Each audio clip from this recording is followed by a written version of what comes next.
दक्षिण सोलापूर तालुक्यातील वडकबाळ येथील पुलावर उभी असलेली एक महिला चोर असल्याच्या संशयातून काही ग्रामस्थांनी तिला अमानुषपणे बेदम मारहाण केल्याची धक्कादायक घटना घडली आहे।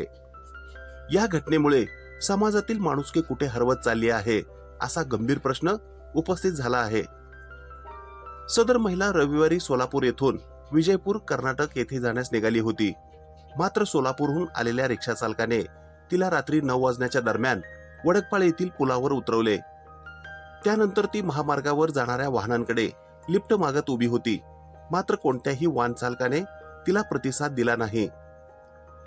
दरम्यान गावातील काही लोकांना ही महिला संशयास्पद वाटल्याने तिला चोर समजून मारहाण करण्यात आली।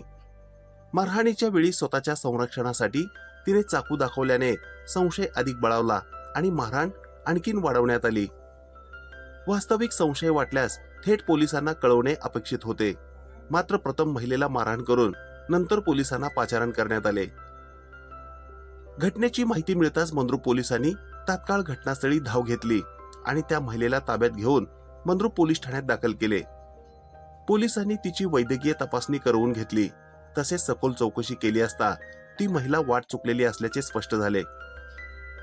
पोलिसांनी तिच्यावर आवश्यक उपचार करून तिला सखी संस्थेच्या मदतीने सुरक्षित आधार उपलब्ध करून दिला। या घटनेमुळे केवळ संशयाच्या आधारे कायदा हातात घेणे किती धोकादायक आहे हे पुन्हा एकदा अधोरेखित झाले आहे।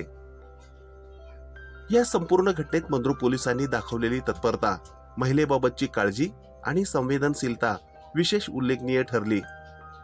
संशयाऐवजी वास्तव समजून घेण्यावर भर देत पोलिसांनी संबंधित महिलेला वैद्यकीय उपचार, सुरक्षित वातावरण आणि समुपदेशन उपलब्ध करून दिले। तसेच सखी संस्थेच्या माध्यमातून तिला आवश्यक सामाजिक आधार देण्यात आला।